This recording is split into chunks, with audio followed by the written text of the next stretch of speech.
जय सिया राम दोस्तों, आज हम आपके लिए शिव पुराण के श्री रुद्र संहिता का 16वां अध्याय लेकर आए हैं। इस अध्याय का नाम है रुद्रदेव का सती से विवाह। तो आइए अध्याय शुरू करते हैं। ब्रह्मा जी बोले, श्री विष्णु सहित अनेक देवी देवताओं और ऋषि मुनियों द्वारा की गई स्तुति सुनकर सृष्टिकर्ता शिवजी ने प्रसन्नता पूर्वक हम सबके आगमन का कारण पूछा।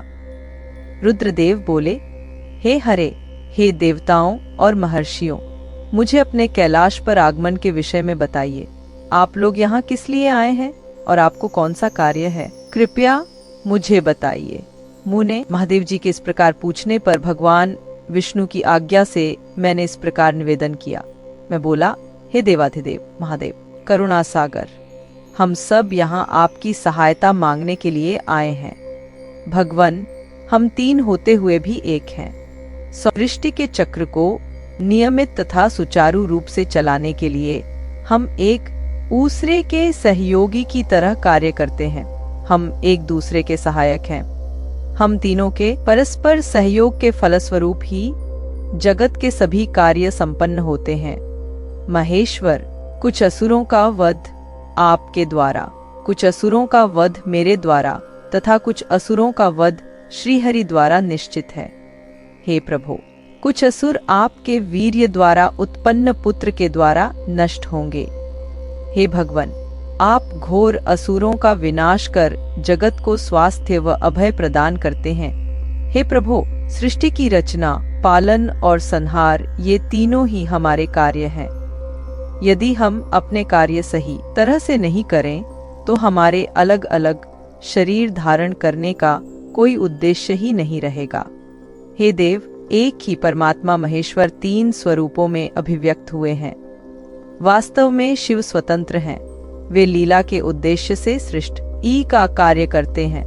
भगवान विष्णु उनके बाएं अंग से प्रकट हुए हो। मैं ब्रह्मा उनके दाएं अंग से प्रकट हुआ हूँ। रुद्रदेव उनके हृदय से प्रकट हुए हैं, इसलिए वे ही भगवान शिव का पूर्ण रूप है। उनकी या के अनुसार मैं सृष्टि की रचना और विष्णु जी जगत का पालन करते हैं। हम अपना कार्य करते हुए विवाह कर सपत्नीक हो गए हैं। अतः आप भी विश्व हित के लिए परम सुंदरी को पत्नी के रूप में ग्रहण करें। हे महेश्वर, पूर्व काल में आपने शिव रूप में हमें एक बात कही थी। आपने कहा था, मेरा एक अवतार तुम्हारे ललाट से होगा जिसे रुद्र नाम से जाना जाएगा। तुम ब्रह्मा सृष्टिकर्ता हो। ओघे, भगवान विष्णु जगत का पालन करेंगे। मैं शिव सगुण रुद्र रूप संहार करने वाला हो। नगा, एक स्त्री के साथ विवाह करके लोक के कार्यों की सिद्धि करूंगा। हे महादेव, अब अपनी कही बात को पूरा कीजिए। हे प्रभु, आपके बिना हम दोनों अपना कार्य करने में समर्थ नहीं हैं। अतः प्रभु, आप ऐसी स्त्री को पत्नी रूप में धारण करें जो कि लोकहित के कार्य कर सके। भगवान, जिस प्रकार लक्ष्मी विष्णु की और सरस्वती मेरी सहधर्मिणी हैं, उसी प्रकार आप भी अपने जीवन साथी को स्वीकार कीजिए। मेरी यह बात सुनकर महादेव जी मुस्कुराने लगे और हमसे इस प्रकार बोले। उन्होंने कहा, हे ब्रह्मा, हे विष्णु, तुम मुझे सदा से अत्यंत प्रिय हो। तुम समस्त देवताओं में श्रेष्ठ तथा त्रिलोक के स्वामी हो, परंतु मेरे लिए विवाह करना उचित नहीं है। मैं सदैव तपस्या में लीन रहता हूँ। इस संसार से मैं सदा विरक्त रहता हूँ। मैं तो एक योगी हूँ जो सदैव निवृत्ति के मार्ग पर चलता है। घर गृहस्थी से भला मेरा क्या काम? मैं तो सदैव आत्मरूप हूँ जो माया से दूर है, जिसका शरीर अवधूत है, जो ज्ञानी आत्मा को जानने वाला और का मना से शून्य हो, भोगों से दूर रहता है, जो अविकारी है, भला उसे संसार में स्त्री से क्या प्रयोजन है।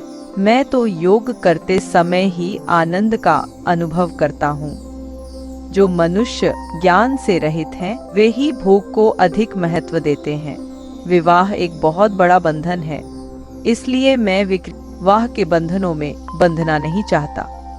आत्मा का चिंतन करने के कारण मेरी लौकिक स्वार्थ में कोई रुचि नहीं है।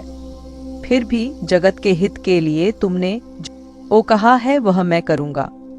तुम्हारे कहे अनुसार मैं विवाह अवश्य ही करूंगा, क्योंकि मैं सदा अपने भक्तों के वश में रहता हूँ। परंतु मैं ऐसी स्त्री से विवाह करूंगा जो योगिनी तथा इच्छानुसार रूप धारण करने वाली हो।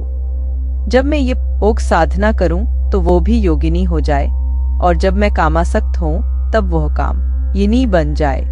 ऐसी स्त्री ही मुझे पत्नी रूप में स्वीकार्य होगी। मैं सदैव शिव चिंतन में लगा रहता हूँ। जो स्त्री मेरे चिंतन में विघ्न डालेगी वह जीवित नहीं रह सकेगी। मैं, विष्णु और ब्रह्मा हम सभी शिव के अंश हैं, इसलिए हम सदा ही उनका चिंतन करते हैं। उनके चिंतन के लिए मैं बिना विवाह किए रह सकता हूँ। अतः मुझे ऐसी पत्नी प्रदान कीजिए जो मेरे अनुसार ही कार्य करे। यदि वह स्त्री मेरे कार्यों में विघ्न डालेगी तो मैं उसे त्याग दूंगा। विवाह हेतु शिव की स्वीकृति पाकर मैं और विष्णुजी प्रसन्न हो गए। फिर मैं विनम्रतापूर्वक भगवान शिव से बोला, हे नाथ महेश्वर प्रभो, आपको जिस प्रकार की स्त्री की आवश्यकता है ऐसी ही स्त्री के विषय में सुनो। हे प्रभु, भगवान शिव की पत्नी उमा ही विभिन्न अवतार धारण करके पृथ्वी पर प्रकट होती हैं और सृष्टि के विभिन्न कार्यों को पूरा करने में अपना सहयोग प्रदान करती हैं। उन्हीं देवी उमा ने लक्ष्मी रूप धारण कर श्रीहरि का ओवरा सरस्वती रूप में वे मेरी अर्धांगिनी बनी। अब वही देवी लोकहित के लिए अपने तीसरे अवतार में अवतरित हुई हैं। उमा देवी प्रजापति दक्ष की कन्या के रूप में अवतार लेकर आपको पति रूप में पाने की इच्छा लिए घोर तपस्या कर रही हैं। उनका नाम देवी सती है। सती ही आपकी भार्या होने के योग यह है। वे महातेजस्विनी ही आपको पति रूप में प्राप्त करेंगी।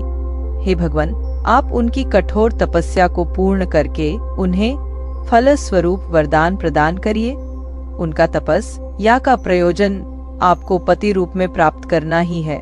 अतः प्रभु आप देवी सती की मनोकामना को पूरा कीजिए। हम सभी देवी देवताओं की यही इच्छा है। हम आपके विवाह का उत्सव देखना चाहते हैं। आपका विवाह तीनों लोकों को सुख प्रदान करेगा तथा सभी के लिए मंगलमय होगा। तब भगवान शिव बोले, आप सबकी आज्ञा मेरे लिए सबसे ऊपर है, क्योंकि मैं सदैव अपने भक्तों के अधीन हूँ। आपकी इच्छानुसार मैं देवी सती द्वारा तपस्या पूरी कर उनसे विवाह अवश्य करूंगा। भगवान शिव का ये वचन सुनकर हम सभी बहुत प्रसन्न हुए और उनसे आज्ञा लेकर अपने अपने धाम को चले गए।